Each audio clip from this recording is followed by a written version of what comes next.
Daigaho YouTube, Steve and Jordan here, the Cantonese couple. In about a week, Mother's Day is going to... Pop. Ready? Yeah. Daigaho YouTube, Steve and Jordan here, the Cantonese couple. And in 1 week, Mother's Day is coming up. So you need to learn some important phrases to get you ready for Mother's Day. And Jordan is going to help us out with 3 phrases that will help you with Mother's Day or impress your Chinese mother-in-law. That's right. So the first that comes to mind is you are sitting at the dinner table with your mother-in-law, Nego Lai Lai, and you take that first bite of food and you can say, wow, ho ho mei, which essentially means delicious, so good. And I say that all the time because it's true. Number 2 would be your mother-in-law just got a haircut. Koi jean tao fat. You can tell her, wow, nai nai, nei tao fat ho lang. Or you could say, if you notice you like her shirt, you could say nei gin sam ho lang. I say that a lot. And number 3, oh yes. So Chinese mothers are, of course, notorious for finding good deals. And so the next time she shows you what she bought at Macy's and the price she got for it, you can tell her, wow, nei gonga ho ho. So Jordan, you had shared 3 phrases that should impress Chinese mother-in-laws, and the dialect that we speak in our household is Cantonese. So let's say there is someone like you, a white American female who might be dating this guy, and they're only on their second or third date, and she thinks like, wow, I really want to impress this my maybe not mother-in-law, but my Chinese boyfriend's mom, and she watches our videos and she tries to learn these Cantonese phrases. What do you think would happen if she tried to use what she just learned from this video into like a Mandarin speaking household? Do you think the Chinese mother would be offended or maybe encourage that, hey, this person is trying to learn about my culture and she just got a little part of it wrong? That's a good question. Would she appreciate that or be offended? Yeah. Well, since I am a Chinese mother, I can speak to this. What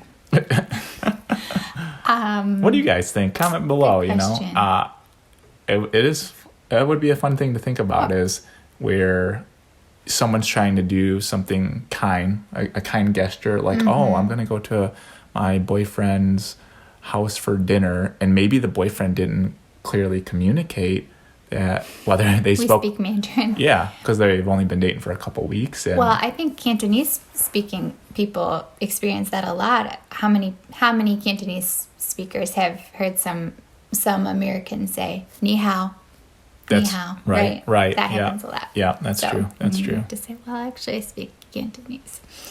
So when we're on this topic of trying to impress Chinese mother-in-laws, or maybe gain approval or favor or trying to fit in, whatever you want to call it, do you think when we started dating when we were about 16, did you feel the need to impress my mother? Like, was it important for you to learn about the culture, or you learn Chinese, or give us your perspective? I think my desire to learn Cantonese in high school was really low, and part of that was just lack of maturity, and also it's a big investment. I mean, Spanish class and German class is offered at school. Cantonese is not. So it would have required a lot more effort on my part and intentionality. Also, I was really nervous about trying to learn Cantonese because it's such a different language from anything I'd ever learned before. So I told Steve that looking back, once I could say ngo, then I was golden. It's a tough one. I jumped over that hurdle and said it with confidence, ngo. And I knew I can do this. I can learn anything in Cantonese. But that didn't come until college, right around the time that we got engaged. So we by that time, we probably already been dating for 5 years. So 5 years until you could actually say I in Cantonese. So yes. And then it's amazing how that once I started to learn the language, I was able to connect with your family in a way that I never could before. I can't really remember, but do you think I was pushing you to learn? Do you think that's something I more so wanted, or do you think you kind of... No, I think it was totally intrinsic motivation.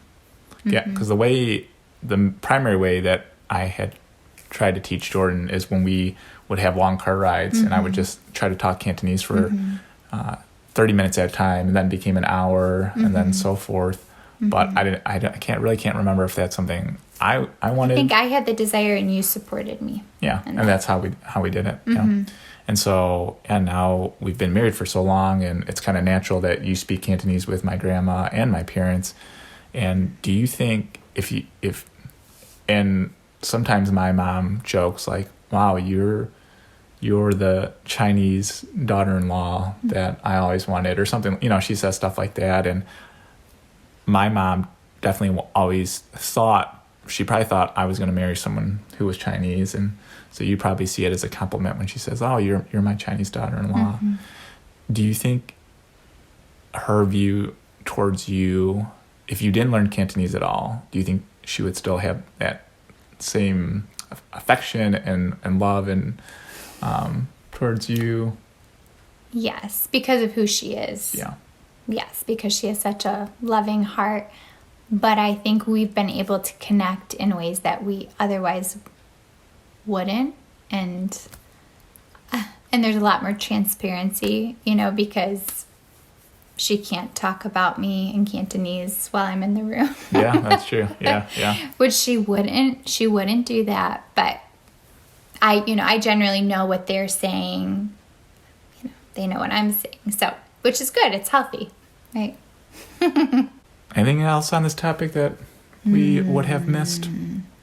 We should really learn how to say Happy Mother's Day in Cantonese. Yeah, I don't know how to say Happy. I know we've learned it in the past, but we only ever have to say it once a year. So I forgot. I'll definitely be ready to say it. Mochin Phai Law. Mo something. Probably Mochin Phai Law. It doesn't mean no money. It does sound like Mochin means mo. Yikes! I should. You want to just look it up really quick, and we can. Give me a second. I'll look it up really quick. All right, what is Are it? you trying to say? Mo Chanjit Phai Law. Oh, Mo Chanji Phai Law. Mo Chanji Phai Law. So I'm curious if there's anyone who's watching and maybe you are in a interracial relationship, do you feel a burden, or maybe not necessarily a burden, but some pressure to learn the language? So if you're dating someone who's Chinese, do you feel any pressure that you need to learn that language in order to fit in with the family? So I guess, go ahead. New thought. I think I'm just imagining if my mother-in-law wasn't receptive to me learning Cantonese in the beginning and wasn't supportive or encouraging, I don't know if it would have happened. A lot of all the time I say ngo go nai nai ga ngo, when people say, "Oh wow, nei sit gong ho," oh do jang ngo go nai nai ga ngo. So she's been a big part of the reason that I've learned anything. Yeah, I guess if my mother's attitude would have been like kind of scoff, like nice try, girl. That's cute that you're trying to learn Cantonese, but don't try to speak it with me. Right. Yeah. So that would be good. Tough. That would be really tough. So it goes both ways. Well, hey guys, thanks for watching. We hope this video was fun for you guys. It was for us. And for all you mothers out there, happy Mother's Day, which is in a week. So Mo Chanji Phai Law. Mo Chanjit Phai Law.